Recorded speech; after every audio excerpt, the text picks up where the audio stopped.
আমাদের ঘর বাড়ি সব ভেঙে যাচ্ছে। হ্যাঁ, তাড়াতাড়ি চল এখান থেকে। হ্যাঁ, সব ঘর তো আমাদের ভেঙে গেল।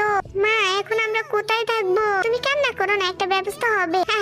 ওই দেখ, গরিব গরিব। চলো মিনা, আমরা এখান থেকে অনেক দূরে চলে যাই। হ্যাঁ মা, চলো। এখানে তো আমাদেরকে কেউ ভালোবাসে না। আমরা এমন এক জায়গায় যাবো যেখানে আমাদেরকে কেউ চিনবে না। এই জায়গাটা অনেক সুন্দর, তাই না? চল আমরা এখানে আশ্রয় নিব। মা তো ঘুমাচ্ছে, আমি একটু আসতেছি। জঙ্গলে গিয়ে কুড়াল দিয়ে একটা গাছ কেটে আনবো। এই তো পেয়েছি, এই গাছটা কেটে আমি নিয়ে যাবো। বাবারে বাবা, কাজ করতে অনেক কষ্ট।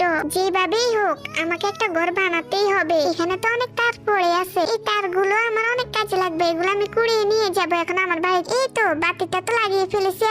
এখন ডিল করে একটা সৌর বিদ্যুৎ লাগাবো। ভালো করে রং করে দিই, তাহলে আমাদের ঘরটা অনেক সুন্দর লাগবে। ওয়াও, কি দারুণ হয়েছে আমাদের ঘরটা। দেখতে তো রাজপ্রাসাদের মতো লাগতেছে আমাদের ঘর। এখন আম্মুকে গিয়ে সারপ্রাইজ দিব আমি।